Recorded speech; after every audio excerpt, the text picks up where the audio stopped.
ಅನುಮಾನಾಸ್ಪದ ರೀತಿಯಲ್ಲಿ ಮಹಿಳೆಯ ಶವ ಚಿಕ್ಕಬಳ್ಳಾಪುರ ರಂಗಸ್ಥಳ ದೇವಸ್ಥಾನದ ಪಕ್ಕ ನಿರ್ಜನ ಪ್ರದೇಶದಲ್ಲಿ ಪತ್ತೆ. ಸುಮಾರು 60 ವರ್ಷ ವಯಸ್ಸಿನ ಅಪರಿಚಿತ ಮಹಿಳೆಯ ಮೃತದೇಹ ಪಕ್ಕದಲ್ಲೇ ವಿಷದ ಬಾಟಲಿಗಳು ಪತ್ತೆ. ವಿಷ ಸೇವಿಸಿ ಆತ್ಮಹತ್ಯೆ ಮಾಡಿಕೊಂಡಿರುವ ಶಂಕೆ. ಮೃತದೇಹ ಕಂಡು ಪೊಲೀಸರಿಗೆ ಮಾಹಿತಿ ನೀಡಿರುವ ಸ್ಥಳೀಯರು. ಮಹಿಳೆ ಯಾರು ಎಂದು ಇನ್ನೂ ತಿಳಿದು ಬಂದಿಲ್ಲ. ಸ್ಥಳಕ್ಕೆ ಚಿಕ್ಕಬಳ್ಳಾಪುರ ಗ್ರಾಮಾಂತರ ಠಾಣೆ ಪೊಲೀಸರು ಭೇಟಿ ಪರಿಶೀಲನೆ.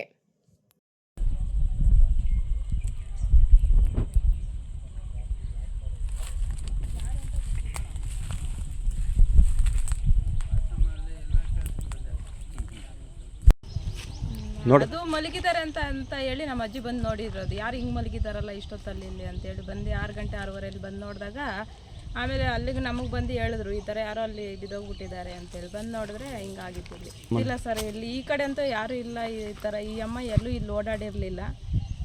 ನಮಗೆ ಗೊತ್ತಿಲ್ಲ ಅಷ್ಟೊಂದು. ನಾವು ಇಲ್ಲಿ ದೇವಸ್ಥಾನದವ್ರೆ ನಾವು.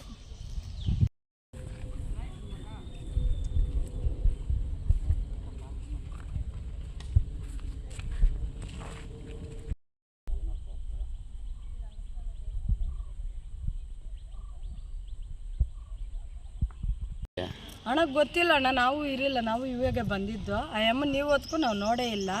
ಯಾರೋ ಏನು ಅಂತ ಗೊತ್ತಿಲ್ಲ.